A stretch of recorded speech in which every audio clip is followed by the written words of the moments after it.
Enfim, pessoal, política é uma coisa bem complicada. A gente anunciou que o Tarcísio de Freitas, governador do estado de São Paulo, ele provavelmente vai deixar o partido dele, o Republicanos. O Republicanos, hoje, ele é base do governo Lula. E o Tarcísio, até por divergência, não quer continuar no partido. Quer ir para o PL de Bolsonaro. Ontem o Bolsonaro falou que a chance dele partir para o PL é muito grande. Hoje, o partido faz ameaças ao Tarcísio de Freitas. Matéria do Metrópolis. Partido de Tarcísio ameaça reação após namoro com o PL de Bolsonaro. Após a coluna do Paulo Capelli revelar que as tratativas para a filiação de Tarcísio de Freitas ao PL de Bolsonaro, o Republicanos, atual partido do governador de São Paulo, passou a ensaiar uma reação.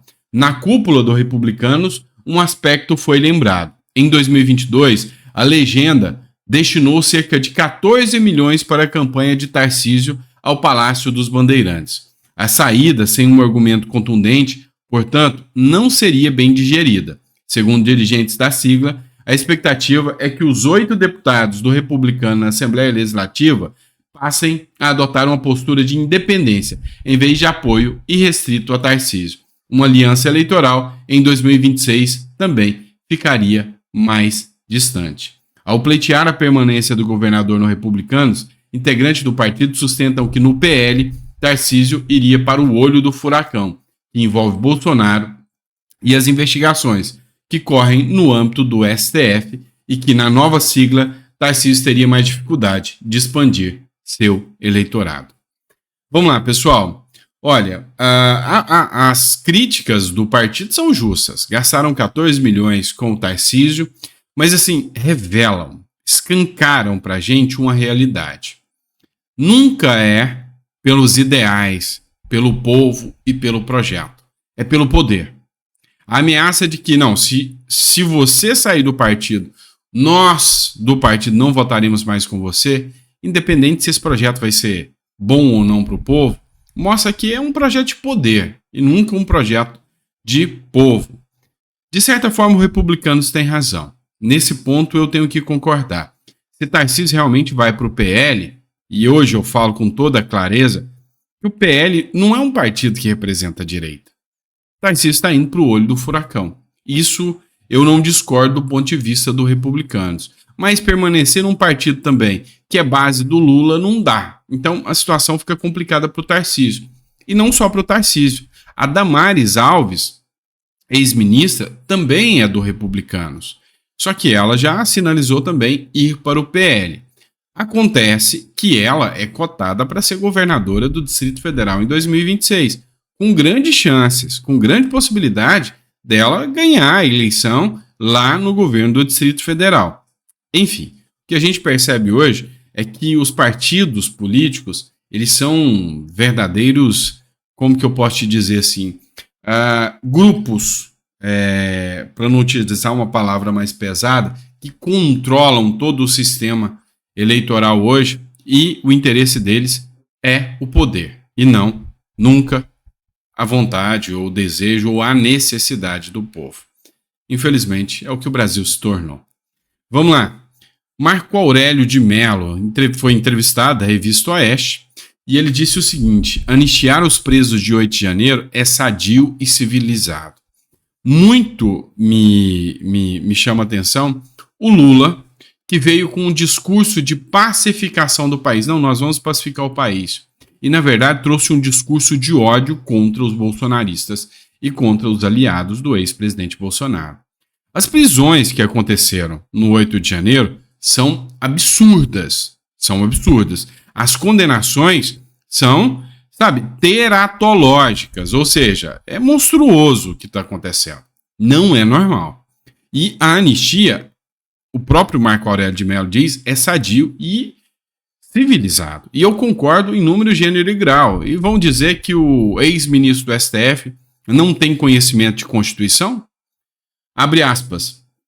Houve uma manifestação que saiu fora do controle, gerando danos aos prédios públicos. Além disso, o Estado se mostrou ausente quanto as forças repressivas deveriam ter evitado a baderna. No entanto, penso que a maioria das pessoas que estiveram na manifestação corresponde a cidadãos de bem e que não participaram do quebra-quebra, que todos nós condenamos. A respeito da anistia, entendo que o perdão é sempre bem-vindo. Trata-se de algo sadio e civilizado. Agora, evidentemente, cabe ao Poder Legislativo deliberar nessa questão. Espero também que o Supremo não venha a declarar inconstitucional um diploma que caminhe nesse sentido, após amplo debate no Parlamento. Eu concordo em número, gênero e grau com Marco Aurélio e acho que sensato.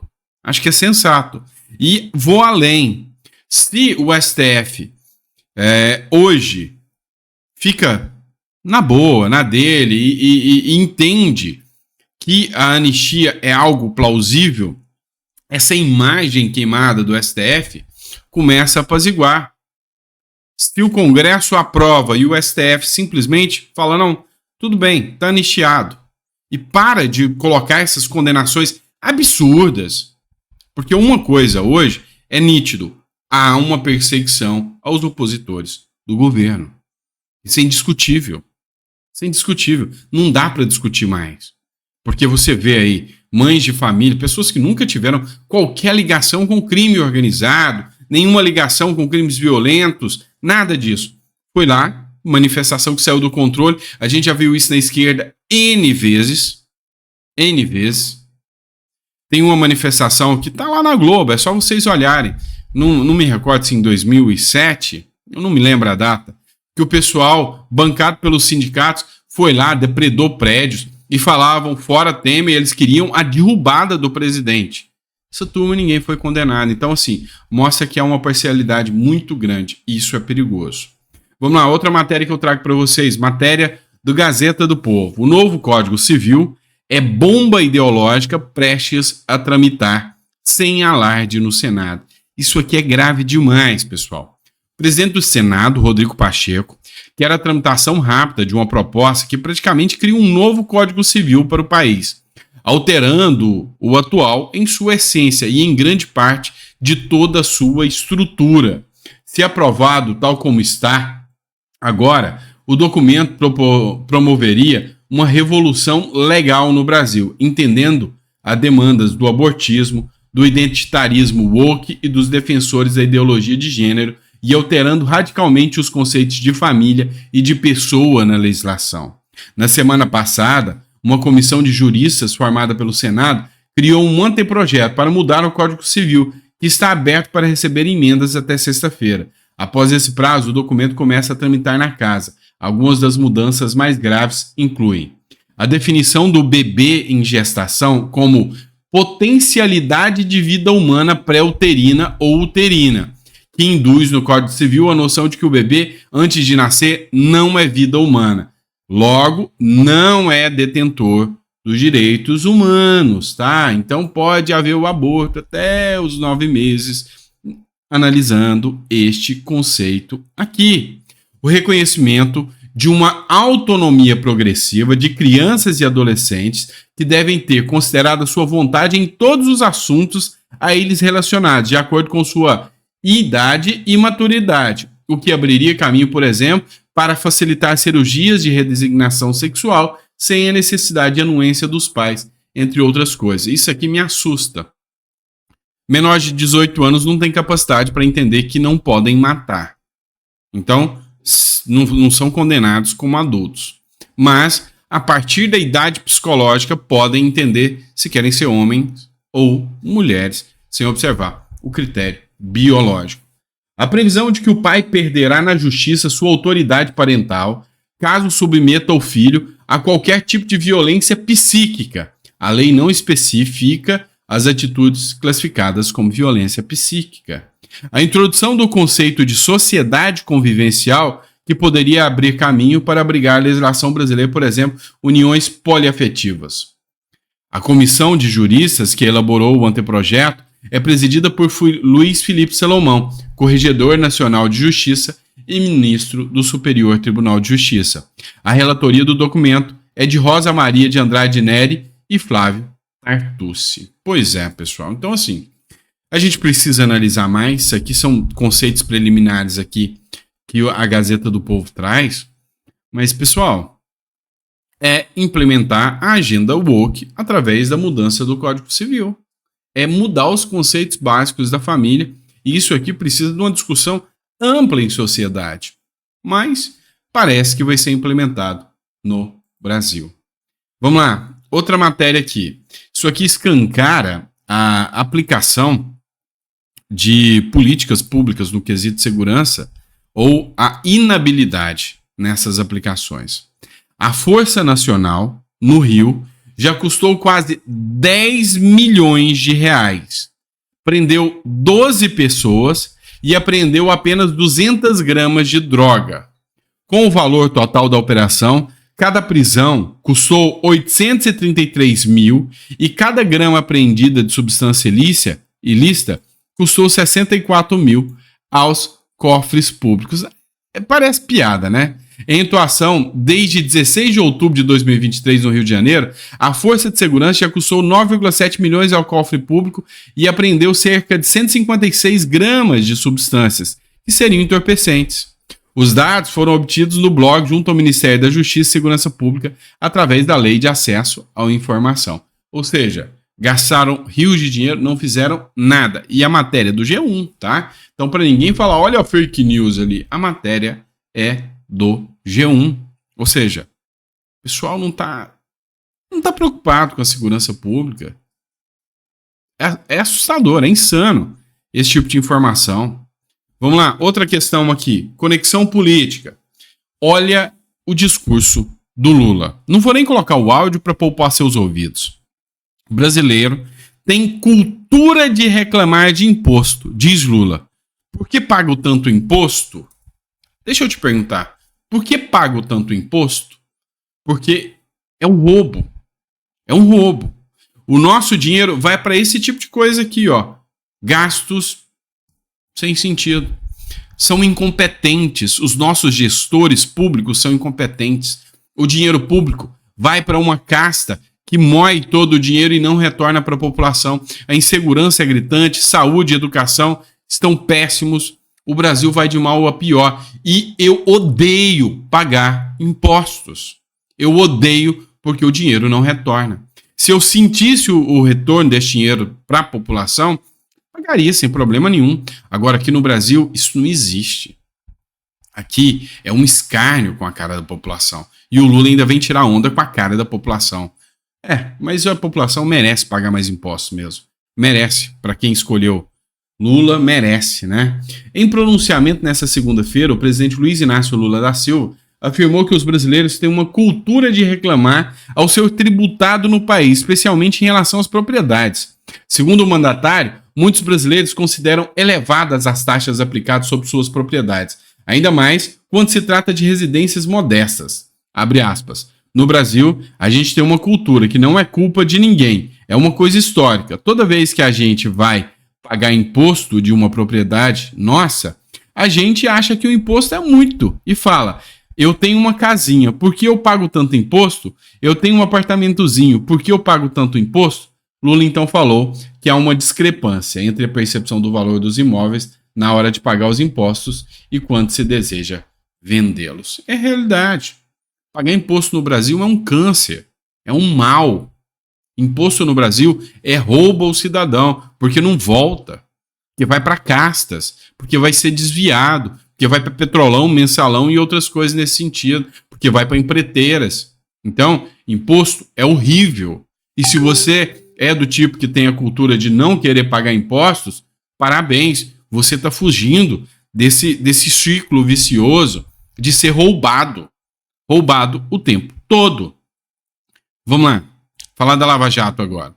O Sérgio Moro ele fez uma publicação sobre a Lava Jato, né? A Lava Jato combateu a corrupção e as pessoas sabem disso. Aprovam a operação e lamentam a impunidade artificiosa. Matéria do Globo, que ele citou, né? O bom senso da população. Apesar de todos os ataques dos últimos anos, Sérgio Moro continua com um forte apoio popular. A Lava Jato combateu a corrupção e as pessoas sabem disso. Enfim, o que eu tenho para dizer sobre o Sérgio Moro? O Sérgio Moro é uma pessoa que realmente ainda conta com um apoio popular, porque uma coisa é clara, corrupto ele não demonstrou ser. Um bom político? Também não. Também não. como juiz, ele foi um orgulho para a população e o maior erro que ele fez foi sair da magistratura para ir para a política.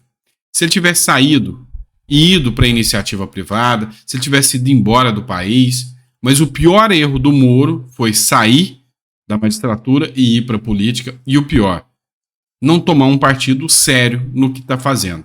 O fato dele ter caído atirando em Bolsonaro afastou ele da ala bolsonarista, afasta ele com toda certeza da ala de esquerda, e o que sobrou ali são só pessoas sensatas que, sabe, ainda entendem que ele fez um bom trabalho, mas que ele errou muito, errou. Então, assim, se você falar que ele tem a mesma credibilidade de que tinha na época da Lava Jato, não tem. Não tem. Mas eu prefiro um Moro do que um Lula, indiscutivelmente. Mas, assim, Moro errou demais na sua trajetória. Demais mesmo. Vamos lá, pessoal. Outra matéria que eu trago para vocês, da Folha de São Paulo. Pois é. Vocês lembram do caso que eu falei aqui, que a USP cancelou a matrícula do aluno que não foi considerado pardo? Pois é, esse rapaz aí, a USP analisou, existe um tribunal racial. É um tribunal do apartheid dentro da USP e da militância, que escolhe quem é negro, quem é pardo, quem é branco, quem é loiro. Eles escolhem. Mas justiça foi feita. Juiz Randolfo Ferraz de Campos, da 14ª Vara da Fazenda Pública de São Paulo, determinou que a USP deve garantir a matrícula do jovem que perdeu a vaga na Faculdade do Direito por não ter sido considerado pardo. E é como eu falei para vocês, é eles que escolhem o que pode, o que não pode, o que é, o que não é, tá? Vamos lá, pessoal. Outra matéria que eu quero trazer aqui para vocês. O judiciário hoje, ele é quase que consolidado sobre algumas pautas woke, ou seja, aborto. O judiciário defende abertamente que é direito da mulher o aborto, grande parte. Então, a gente vê também que, como vocês viram a última notícia que veio do STJ aí, a gente vê também que é casamento homoafetivo. Então, assim, existe essa agenda e o judiciário é favorável a ela. Ontem, o presidente do STF, né, o Roberto Barroso, ele falou o seguinte, quase que defendendo abertamente o aborto. Cadeia para mulher que faz aborto é má política pública, diz Barroso. O ministro Luiz Roberto Barroso, presidente do Supremo Tribunal Federal, voltou a se manifestar na manhã dessa terça-feira contra a criminalização do aborto. Ele ressaltou como colocar na cadeia uma mulher que viveu esse infortúnio. Olha isso, gente. Não serve para absolutamente nada. É uma má política pública, afirmou no plenário do Conselho Nacional de Justiça, ao citar que chamou de lutas pendentes em relação a uma condição feminina. Ou seja, cara, eles quase que têm o discurso feminista no expor deles, nas manifestações políticas que eles fazem. Então, assim, são ministros da Suprema Corte que atuam politicamente por um lado, que é o lado do progressismo. Isso é inevitável, indiscutível no Brasil. O que isso não coaduna é com o fato de que a grande maioria da população brasileira é conservadora. É conservadora.